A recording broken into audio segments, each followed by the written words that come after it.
Here we are, Horns Up Low Country with something Samurai. Well, some of them anyway.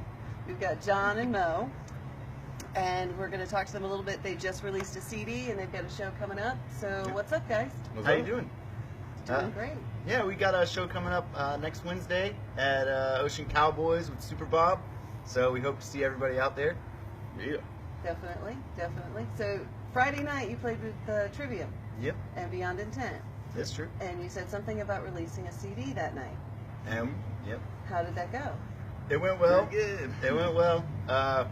We had it was quite a big crowd. You were there, you know. It was, yes, it was I think they said we had about 700 people.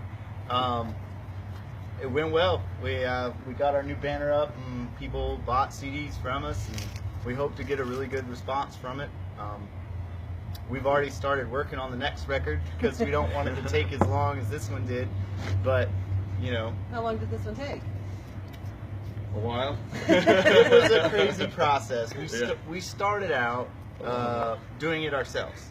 And Mo was doing a lot on the tracking and on Pro Tools and learning.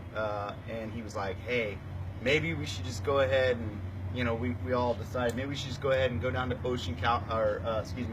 Ocean Industries and go ahead and go down there, go to Rickard. He's a professional. He's good at what he does. Let's go ahead and knock out like 6 of them, get it out. Then we'll work on more stuff ourselves later as we're, progressing with the recording process.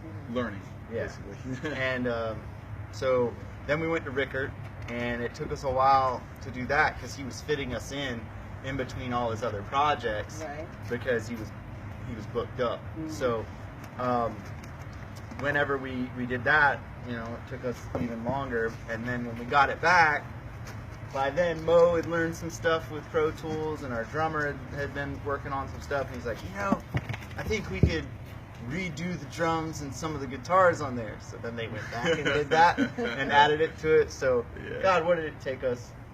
I think years? all in all about a year and like 8 months. Wow. Yeah.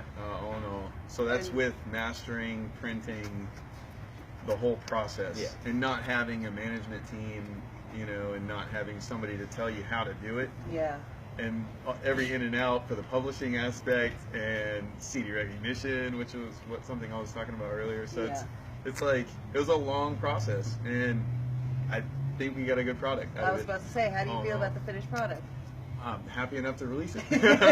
That's a good answer. Happy enough to release it. It took a lot to come to realization of you can't make it so perfect.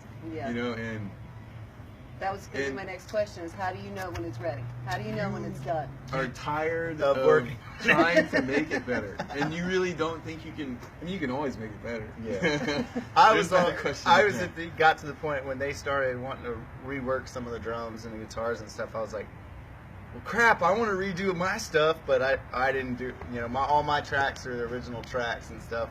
But like you said, you're always gonna want to do it better than you did before. And at some point, you just got to say, all right, let's just get it out there. People are waiting. Yeah, I mean, there's processes to the whole thing, and like, if you were to starting from the beginning on another album is a lot easier than learning how to do it, going back, trying to organize it, learning how to do it, go back again because what you did wasn't as good as it could have been. So it's a restart so many times, and like, once you've done it this one time finally, then I think the next step, the next attempt would be easier. It's kind of like that with everything. Once you pop your cherry, the next time you go there. Well said. I feel like we should have